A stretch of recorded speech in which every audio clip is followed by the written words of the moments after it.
Hey folks, Sean here, and in this episode, what I want to talk to you about is what I think almost everyone gets wrong about naming. And in this context, obviously, it's about what you plan to call your B2B SaaS application. Now, I know what seems like potentially the right idea given what is popular coming out of Silicon Valley and a lot of VC-backed startups is to come up with some bizarre, almost obscure reference to something random and then make that the name of your B2B SaaS application, like Uber, for example.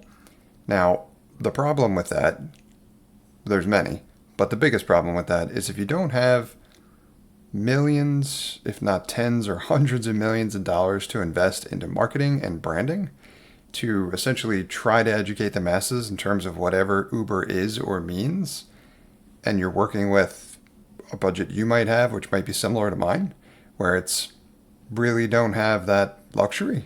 Even if you did, I think that's probably pretty wasteful. Then it's going to be very difficult to get people to understand what that is or means. So those obscure reference words, I think, are some of the worst things that happen to naming when it comes to businesses in the past, I don't even know how many years at this point.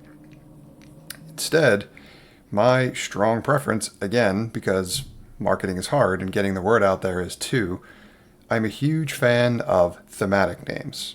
And when I say thematic names, I mean if you name your product as close as possible to what it is, what it does, even better, the outcome that it generates for your target market customer, these are all wonderful advantages and things that you can do to really make your life a whole lot easier in terms of what you're trying to accomplish with your B2B SaaS. I'll give you an example. So the podcasting tool that I'm working on building, the B2B SaaS product for automating, creating your podcast show notes, is called, wait for it, Podcast Show Notes. That's literally the name of the product, available at podcastshownotes.AI. So why did I name it as such? Well, relatively obvious reasons. I want people to understand what it is, what it does, the kind of outcome that they may be looking for. I want that process to be as easy as possible for them to connect the dots, and it keeping with the theme of everything that I'm trying to do. Right? Communicate to the world, this is a better tool for creating podcast show notes.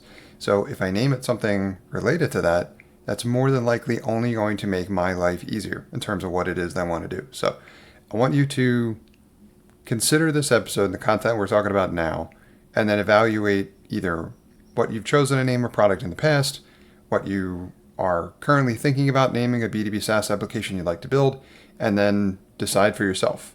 What do you think would be the best strategy to help you with what it is you're trying to do when it comes to naming?